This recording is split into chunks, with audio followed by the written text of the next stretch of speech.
Hey, everybody, welcome to another episode of the Daily D. Today's topic is doing what you don't like doing. How many of us go through life doing things that we really enjoy doing? I mean, truly enjoy. And the more I think about it, the less I see those things. In fact, I probably see very few of the things that I enjoy doing. Now I don't mean it because I don't enjoy my work or I don't enjoy the things that I do or the people I'm with, but just think about it. I mean, how many of us would rather be sightseeing on some vacation across Europe right now, or on a beach drinking a margarita, or at playing your favorite sport, or I don't know, doing something cool, right? So those are things we enjoy doing. But how many of us are doing things today that we don't enjoy doing? Like going to work, getting up early, getting to the gym, eating healthy. I mean, some of those things don't make us really happy. And why do we do them? You see, doing things that we don't want to do is part of the process of life. And I have learned over my course of my life that the more that I do things that I don't enjoy doing, the tougher I get.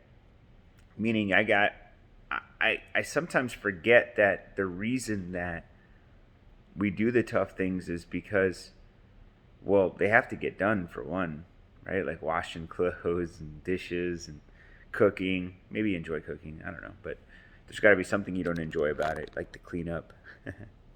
But think about this, right? How many of us go through life thinking about those things, but don't really realize that it is part of becoming better? You see, when I look at how much of life we have to put up with, if you will, I realize that those things, those times, really are teaching us a lesson. And the lesson is that you're going to have to do a lot of things you don't want to do so that one day you can do the things that you want to do. And I equate it so many ways. Like, for an example, I hate eating, healthy foods. Healthy foods don't taste as good as fat foods, right?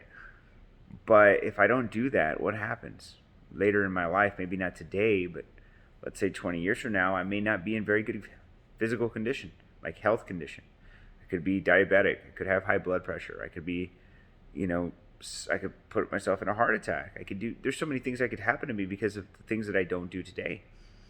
And when I think about how much of that is so prevalent today that people don't think about it, they just want to do the things that they want to do. It's going to be a really tough life if you do that. You have to do the things you don't want to do. Even in work, for an example, let me give you this work example because this is really important. You see, when you realize that you don't get to do the things you want to do every day, and as it pertains to work, you don't need to enjoy what you're doing. In fact, if you were to change the attitude from I don't like doing this, to I get to do this, if you just change that attitude, and the way you do it is through saying, because I'm doing this, I get to have X, I get to do Y, I get to become more, my kids get to have this. There's a bigger purpose than just showing up to work, if you didn't know that. Right? I don't show up to work for me, I show up to work for my team. And then I say, well, because of my team, I get to show up. And because I show up, they get to have more opportunity. They get to feed their families. They get to learn things they never learned before, skills they never had before. I really think that. And then I think, my own family, right? I get to think about my mom and my wife and, the people that I love in my world that I know that'll benefit from me doing the things I don't want to do. Hmm. Every time I go through something that I don't want to do, I always think about the people that are going to benefit from me doing it. And it makes me do it anyways. Something that pulls me.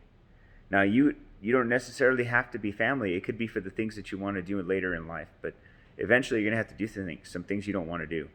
And when I think about those things, it's making the phone calls, it's following up with a customer, it's taking out the trash, it's cooking the vegetables, it's washing the car and the dishes and the clothes, it's cutting the yard. It's man, some people would struggle with, ironing. There's so many things I can tell you that we probably struggle with not liking doing, but if we do them, the results are so much better, right? Clean dishes makes you feel good.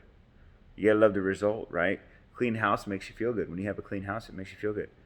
When you have when you have energy, it makes you feel good.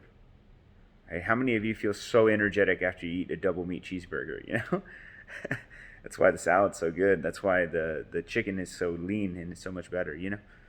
Now, I'm not telling you because I'm perfect at any of this. I'm just trying to share with you that these are the things that you need to think about when you think about things you don't want to do. So, I hope that you and I can come to a conclusion here that we need to do more things we don't like doing. And we need to push ourselves so that we make it a muscle, a habit that gets repeated every day in our lives. I'll do the things I don't want to do today. I'll do the things I don't want to do today. That's a mantra. I'll do the things I don't want to do today. I'll do the things I don't want to do today. In fact, I may make a poster for us. All right, guys, I really appreciate you watching this video. I want to thank you. I want to wish you wealth, health, success, but most importantly, freedom. Have a great day, guys.